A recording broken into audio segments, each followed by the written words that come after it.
আপোনালোকে সন্তান লালন পালনত কিবা অসুবিধাৰ সন্মুখীন হৈছে নেকি? যদি হৈছে তেন্তে এই কথাকেইটা অলপ মন দি শুনকচোন। কথাকেইটা অতি সহজ কিন্তু বৰ দৰকাৰী। এটি শিশুৰ শাৰীৰিক, মানসিক আৰু বৌদ্ধিক দিশত সবল তথা শক্তিশালী হ'বৰ বাবে তাৰ লালন পালন সঠিক দিশত হোৱাটো বৰ দৰকাৰী। আমি প্ৰত্যেকেই আশা কৰোঁ যে আমাৰ সন্তান সৰ্বোৎকৃষ্ট হওক, তাৰ বাবে আমি যত্নও কৰোঁ। কিন্তু জানিবলগীয়া কিছু সৰু সুৰা কথা থাকে যিবিলাক নজনাৰ কাৰণে বহুত সময়ত আমি শুদ্ধ বুলি ভবা কথা ভুল হিচাপত প্ৰমাণিত হয় আৰু ভাল হওক বুলি কৰা কামটো কেতিয়াবা আমি ভুল কৰোঁ। কিন্তু যেতিয়া আমি অনুশোচনা কৰোঁ তেতিয়া কেতিয়াবা দেখা যায় যে সময় বহুত পাৰ হৈ যায়। অৰ্থাৎ আমি যেতিয়া দেখোঁ যে আমাৰ সন্তানে আমাৰ কথা শুনা নাই, তাৰ মানে এটা কথাই প্ৰমাণিত হয় যে আমি নজনাকৈ ক'ৰবাত এনে কিছু ভুল কৰি পেলাওঁ যাৰ কাৰণে প্ৰকৃত অভিভাৱকত্ব পালনত ব্যৰ্থ হওঁ। সেইকাৰণে অভিভাৱকসকলে সন্তান লালন পালনৰ ক্ষেত্ৰত কিছুমান আচৰণগত নীতি নিয়ম মানি চলিব লগা হয় আৰু সেই আচৰণগত নীতি নিয়ম কেইটাৰ বিষয়ে মই আজি ক'বলৈ লৈছোঁ। আৰু সেই আচৰণগত নীতি নিয়মসমূহক আমি তিনিটা ভাগত ভাগ কৰিব পাৰোঁ, যেনে মৰম, শাসন আৰু সমৰ্থন। আমি প্ৰথমেই আলোচনা কৰিম মৰমৰ বিষয়ে। সৰুবৰ সকলোৱে মৰম বিচাৰে, মৰমেৰে সকলোকে জীয়াই ৰাখে। গতিকে অভিভাৱকসকলে নিশ্চয় ভাবিছে যে আমিতো আমাৰ সন্তানক মৰম কৰোঁৱেই, তাতনো ক'বলগীয়া কিটো আছে।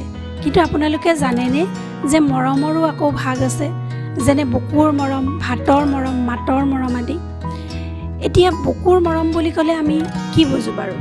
বুকুৰ মৰম বুলি ক'লে শাৰীৰিক স্পৰ্শৰ কথা বুজায়। স্পৰ্শ সকলো পৰ্যায়ৰ মৰমতে আশা কৰা যায়। পেৰেণ্টিঙৰ ক্ষেত্ৰত মাক দেউতাকে নিজৰ সন্তানক স্পৰ্শ দি মৰম কৰাটো বৰ দৰকাৰী। অৱশ্যে এই ক্ষেত্ৰত কেৱল নিজৰ সন্তানৰ কথাহে কোৱা হৈছে, আনৰ সন্তানক স্পৰ্শৰে মৰম কৰাৰ কোনো প্ৰয়োজন নাথাকে। সেইকাৰণে সৰু সৰু ল'ৰা ছোৱালীৰ ক্ষেত্ৰত মাক দেউতাকে বুকুত আঁকোৱালি লৈ মৰম কৰা বা চুমা খোৱাটো বৰ দৰকাৰী। অৱশ্যে সন্তান যিমানেই ডাঙৰ নহওক, মাক দেউতাকৰ কাৰণে তেওঁলোক সদায়ে সৰু আৰু মাক দেউতাকে তেওঁলোকক স্পৰ্শৰে মৰম কৰিব পাৰে, কাৰণ সৰু মন এটা সকলোৰে থাকে। গতিকে ডাঙৰ ল'ৰা ছোৱালীৰ ক্ষেত্ৰত পিঠিত মোহাৰি মৰম কৰিব পাৰে। অৱশ্যে আমাৰ সমাজত সন্তান অলপ ডাঙৰ হোৱাৰ লগে লগেই এইবিলাক সম্পূৰ্ণৰূপে এৰাই চলা হয়। গতিকে অলপ ডাঙৰ ল'ৰা ছোৱালীবিলাকে মাক দেউতাকৰ এই মৰমৰ পৰা বঞ্চিত হয়। দ্বিতীয়বিধ মৰম হ'ল ভাতৰ মৰম।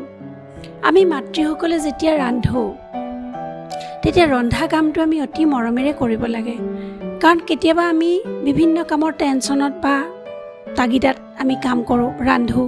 এই কাৰ্যই কিন্তু তেওঁলোকক লাভ নকৰে, কৰে জানো? গতিকে দিব লাগে বুলিয়েই বা ৰান্ধিব লাগে বুলিয়েই ৰন্ধা উচিত নহয়। গতিকে মাকে যেতিয়া সন্তানৰ আগত খাদ্য আগবঢ়ায়, এই ৰন্ধাৰ পৰা পৰিৱেশন কৰালৈকে এই সম্পূৰ্ণ প্ৰক্ৰিয়াটোত অন্তৰৰ মৰম থকাটো বৰ দৰকাৰী। কাৰণ যেনে চিন্তা চেতনাৰে ৰন্ধা কামটো কৰা হয়, কমপ্লিট প্ৰচেছ খোৱাসকলে ক'ব নোৱাৰাকৈ আহৰণ কৰে। সেইকাৰণে হিন্দীত এষাৰ কথা আছে, জৈচা অন ৱৈচা মন, জৈচা পানী ৱৈচা বাণী। তদুপৰি কেতিয়াবা কিবা কাৰণত কোনো সন্তান যদি মাক দেউতাকৰ অবাধ্যও হয়, তথাপিও খোৱাৰ সময়ত গালি গালাজেৰে খাদ্য পৰিৱেশন কৰা উচিত নহয়। তৃতীয়বিধ মৰম হ'ল মাতৰ মৰম। নিজৰ মাতষাৰে আমি সকলোকে মৰম যাচিব পাৰোঁ। কথাতে কয়, ভাতৰ তিতা খাব পাৰি, মাতৰ তিতা খাব নোৱাৰি। কিন্তু বহুতো অভিভাৱকে এই ক্ষেত্ৰত ভুল কৰে, কাৰণ বহুতেই ভাবে যে মৰমেৰে ক'লে কাৰ্যসিদ্ধি নহয়, গতিকে দাবী ধমকিৰে কাম কৰাবলৈ যত্ন কৰা হয়। কিন্তু ই এটা ভুল আচৰণ, কাৰণ এনে আচৰণৰ পৰিণতিত সন্তানেও টান কথা কোৱা বা অভদ্ৰামী কৰা আদি গুণবিলাক আয়ত্ব কৰে। সন্তান লালন পালনৰ ক্ষেত্ৰত অভিভাৱকসকলে পালন কৰিবলগীয়া দ্বিতীয়বিধ আচৰণ হৈছে শাসন। আমাৰ প্ৰত্যেকৰে ঘৰবিলাকত নিৰ্দিষ্ট নিয়ম কানুন কিছুমান থাকিব লাগে, তেতিয়া সন্তান শাসন কৰাত সুবিধা হয়। এই নিয়ম কানুনসমূহ ভাল ধৰণেৰে ভাবি চিন্তি নিৰ্ধাৰণ কৰিব লাগে আৰু নীতি নিয়মসমূহ বাৰে বাৰে সলনি কৰি থাকিব নালাগে, কাৰণ বাৰে বাৰে সলনি কৰিলে তেনে নীতি নিয়মসমূহ পালন কৰিবলৈ অসুবিধা হয়। উদাহৰণস্বৰূপে কোনো এঘৰ মানুহত ধৰি লোৱা হ'ল যে গধূলি 5 বজাৰ লগে লগে সকলোৱে ঘৰত সোমাব লাগে, আৰু এই কথাটো প্ৰথমতে নিয়ম হ'ব লাগে আৰু প্ৰথমৰ পৰা ইয়াক কঠোৰ ৰূপত মানি চলিব লাগে। গতিকে নীতি নিয়মসমূহ নিৰ্ধাৰণ কৰোঁতে চাব লাগে যাতে ই সন্তানৰ অনুকূলে হয়। অৰ্থাৎ এই শাসনে তেওঁলোকক যাতে আত্ম অনুশাসন শিকায়, কাৰণ আমাৰ উদ্দেশ্য হ'ব লাগে এই নীতি নিয়মৰ জৰিয়তে তেওঁলোকে যাতে ভৱিষ্যত জীৱনত নিজকে নিয়ন্ত্ৰণ কৰাৰ কৌশল আয়ত্ত কৰে। তদুপৰি সন্তানক মাৰি পিটি ভয় কৰিবলৈ শিকোৱাটো আমাৰ উদ্দেশ্য হ'ব নালাগে।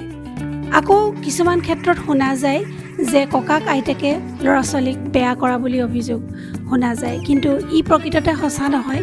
তেওঁলোকে জীৱনৰ অভিজ্ঞতাৰ পৰাই এইবিলাক কাৰ্যকৰী কৰে, আৰু তাকে কৰিবলৈ যাওঁতে তেওঁলোকেও যদি কিছু নীতি নিয়মৰ মাজেদি কৰে তেনেহ'লে তাৰ পৰা বহুত উপকাৰ পোৱা যায়। সন্তান লালন পালনৰ ক্ষেত্ৰত অভিভাৱকসকলে পালন কৰিবলগীয়া তৃতীয়বিধ আচৰণ হৈছে সমৰ্থন। সমৰ্থন মানে তেওঁলোকক সহায় কৰা বুজায়। বহু সময়ত দেখা যায় যে যিকোনো এটা ভাল কাম যেতিয়া ল'ৰা ছোৱালীয়ে কৰে তাক সমৰ্থন কৰাটো বৰ দৰকাৰী। উদাহৰণস্বৰূপে আমি যদি এটি সৰু ল'ৰা পঢ়িব লাগে বুলিয়ে তাক যদি অনবৰতে পঢ়গৈ বুলি চিঞৰি থাকোঁ, সেই কথা শুনি সি যদি পঢ়িবলৈও যায় তাৰ সীমিত জ্ঞানেৰে সি নিজে নিজে কিমান আগবাঢ়িব।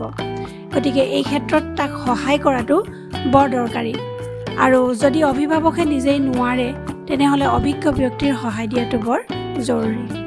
গতিকে এই উপৰোক্ত আলোচনাৰ পৰা এটা কথা দেখা গ'ল যে সন্তান লালন পালন কৰাটো যিমান কঠিন বিষয় বুলি ভবা হয়, দৰাচলতে সি সিমান কঠিন নহয়। ইয়াৰ বাবে নিৰ্দিষ্ট নিয়ম কানুনৰ প্ৰয়োজন, আৰু এই নিয়ম কানুনসমূহ প্ৰয়োজন সাপেক্ষে কঠোৰ আৰু প্ৰয়োজন সাপেক্ষে শিথিল কৰি সন্তানক প্ৰকৃত দিশত আগবঢ়াই নিব জনাজনকেই প্ৰকৃত অভিভাৱকত্বৰ দায়িত্ব পালন কৰা বুলি